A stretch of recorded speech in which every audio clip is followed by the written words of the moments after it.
राजेश चषक फुटबॉल स्पर्धेत आजच्या दिवशी 3 सामने खेळवण्यात आले।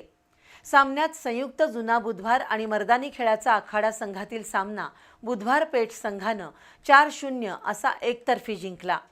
तसंच खंडोबा संघानं फुलेवाडीचा पराभव केला, तर उत्तरेश्वर संघानं प्रतिस्पर्धी संध्या मठ संघावर निसट्टा विजय मिळवत पुढील फेरीत प्रवेश केला। संयुक्त जुना बुधवार पेठ सेवाभावी संस्था आयोजित राजेश चषक फुटबॉल स्पर्धा छत्रपती शाहू स्टेडियमवर सुरू आहे। या स्पर्धेत आज सायंकाळच्या सत्रात संयुक्त जुना बुधवार पेठ आणि मर्दानी खेळाचा आखाडा या संघात सामना झाला।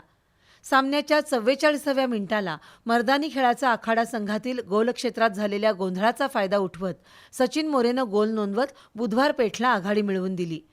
त्यानंतर सामन्याच्या 58व्या मिनिटाला मयूर सुतारच्या पासवर संकेत कांबळेनं गोल नोंदवत संघाला 2-0 अशा आघाडीवर नेलं। दरम्यान उत्तरार्धात सामन्याच्या 61व्या मिनिटाला देवराज जाधवनं तर 68व्या मिनिटाला पेनल्टी स्ट्रोकवर मयूर सुतारनं गोल नोंदवत बुधवार पेठला 4-0 अशा गोल फरकानं विजयी केलं। दरम्यान सकाळच्या सत्रात खंडोबा तालीम आणि फुलेवाडी फुटबॉल क्रीडा मंडळ संघात सामना झाला। सामन्याच्या 36व्या मिनिटाला फुलेवाडीच्या शुभम देसाईनं गोल नोंदवत आघाडी घेतली, मात्र त्यांचा हा आनंद फार काळ टिकला नाही। सामन्याच्या 46व्या मिनिटाला विष्णू टीएम तर 59व्या मिनिटाला एस शहीरनं गोल नोंदवत खंडोबा संघाला 2-1 अशा गोल फरकानं विजय मिळवून दिला। दुपारच्या सत्रात उत्तरेश्वर पेठ आणि संध्यामठ तालीम मंडळ संघात चुरस पाहायला मिळाली।